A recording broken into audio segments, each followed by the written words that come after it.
Assalamualaikum warahmatullahi wabarakatuh. Pada kesempatan video ini kami akan menjelaskan tentang evolusi, genetika, dan pengalaman.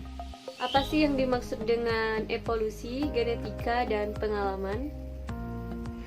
Apakah yang dimaksud dengan evolusi? Nah, evolusi itu berasal dari bahasa Latin yang mempunyai arti membuka lapisan. Kemudian dia diserap ke dalam bahasa Inggris, yaitu evolution, yang artinya itu perkembangan.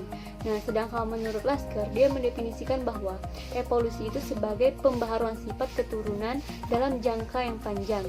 Nah, jadi dapat kita simpulkan bahwa evolusi itu merupakan proses terjadinya perubahan dalam jangka yang panjang, dan perubahan akan menjadi lebih kompleks, namun akan terlihat selama berjuta tahun kemudian. Selanjutnya itu pengertian evolusi menurut para ahli. Yang pertama itu teori Lamarck. Nah, Lamarck ini mendefinisikan bahwa evolusi itu muncul karena adanya adaptasi. Nah, adaptasi ini muncul karena adanya penyesuaian makhluk hidup dan lingkungan yang kemudian akan diwariskan kepada generasi berikutnya. Sebagai contoh, itu seekor jerapah memiliki leher yang panjang karena dia itu sering memakan rumputan yang tinggi. Nah, dan juga bisa kita ambil contoh itu anak yang sering bermain basket, dia akan memiliki tubuh yang tinggi.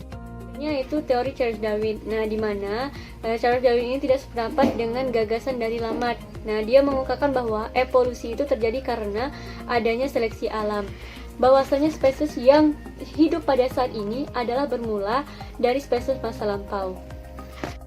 Baik, saya akan melanjutkan presentasi dari rekan saya. Di sini saya membahas tentang pengelompokan manusia berdasarkan teori evolusi, di mana teori evolusi ini menjelaskan tentang jenis-jenis manusia purba yang dibagi menjadi 5. Pengertian manusia purba adalah manusia yang hidup pada zaman dahulu sebelum mengenal adanya tulisan. Jenis manusia purba yang pertama itu Australopithecus. Fosil manusia purba ini ditemukan pada endapan Pleistocene di Afrika Selatan oleh Dark pada tahun 1924. Beliau melakukan penelitian sekitar tahun 1961 sampai 1963. Dari penelitiannya, mereka menyimpulkan asumsinya bahwa Australopithecus merupakan manusia paling tua dan primitif dalam jajaran manusia purba. Australopithecus ini mempunyai ciri-ciri tengkorak relatif tipis, muka lebih besar dibandingkan ruang tengkorak, dan dahi sangat menonjol. Manusia purba yang kedua itu namanya Pithecanthropus. Manusia purba ini sudah mendekati manusia modern, dikarenakan kapasitas otaknya yang sudah mencapai 900 sampai 1000 cm3. Sedangkan manusia modern itu kapasitas otaknya mencapai 1500 cm3. Sedangkan gorila hanya mencapai 580 cm3. Menurut penelitian, manusia purba jenis ini sudah berjalan dengan tegap, dan dia mempunyai ciri-ciri badan tegap, tidak memiliki dagu, dan tinggi sekitar 160 sampai 180 cm. Jenis manusia purba yang ketiga ini Neanderthal. Dia dikelompokkan genus Homo dikarenakan dia mirip dengan Pithecanthropus. Dia hidup pada akhir Pleistocene di Asia dan Eropa. Dia ditemukan pada tahun 1856 di Jerman. Pembuktiannya ini telah ditemukannya kapak yang sudah dibentuk terbuat dari batuan silika. Neanderthal ini mempunyai ciri-ciri tengkorak besar, tangan pendek, dan badan pendek. Jenis manusia purba yang keempat, Cro-Magnon, yang mempunyai kapasitas tengkorak sekitar 1600 Celcius, merupakan nenek moyang ras Kaukasoid di Eropa. Berdasarkan perkiraan para arkeologi, pada waktu itu mereka sudah mampu meramu dan berburu. Selain itu, kelompok ini sudah mampu membuat kemah sederhana, dan mereka juga sudah mampu membuat perkakas sederhana serta melukis.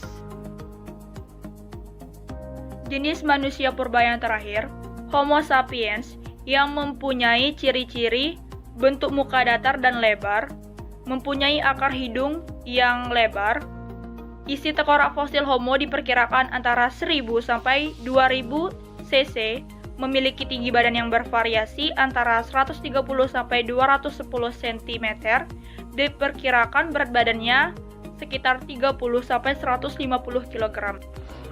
Baiklah, saya Septinupira akan menjelaskan genetika.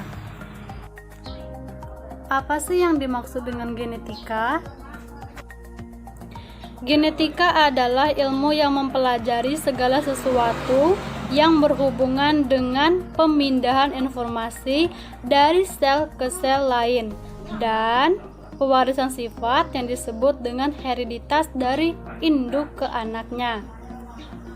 Adapun menurut para ahli, menurut James Watson 1928 dan kimiawan Inggris Francis Crick 1916, genetika adalah bagian dari molekul yang sangat besar dan kompleks ditemukan dalam inti semua sel, asam deoksiribonukleat DNA molekul.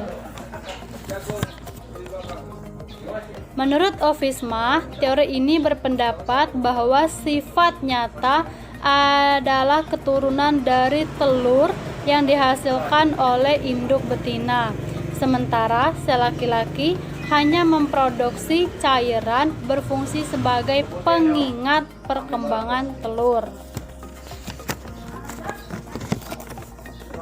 Di sini dapat kita simpulkan genetika adalah sebuah cabang ilmu biologi yang terfokus pada bidang pewarisan sifat yang terjadi pada organisme makhluk hidup seperti tumbuhan, hewan, dan manusia. Apa saja fungsi genetika dalam dunia medis? Fungsi genetika dalam dunia medis yaitu yang pertama, agar kita dapat mengetahui sifat-sifat keturunan kita sendiri, serta setiap makhluk hidup yang ada di lingkungan kita. Yang kedua, kita mengetahui kelainan atau penyakit keturunan serta usaha untuk menanggulanginya.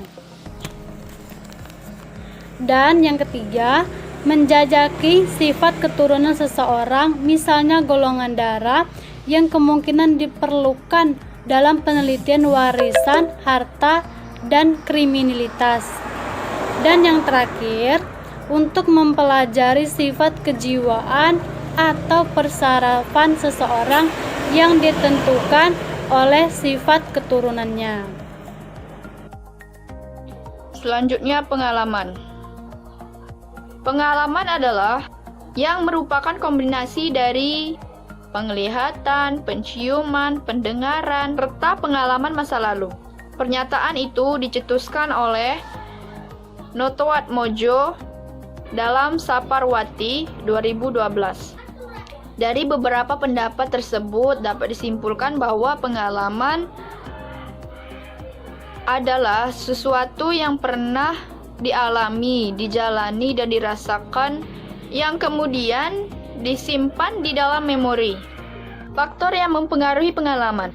Setiap orang mempunyai faktor pengalaman yang berbeda, meskipun orang itu melihat suatu objek yang sama. Hal ini dipengaruhi oleh tingkat pengetahuan dan pendidikan seseorang. Pelaku atau faktor pada pihak yang mempunyai pengalaman.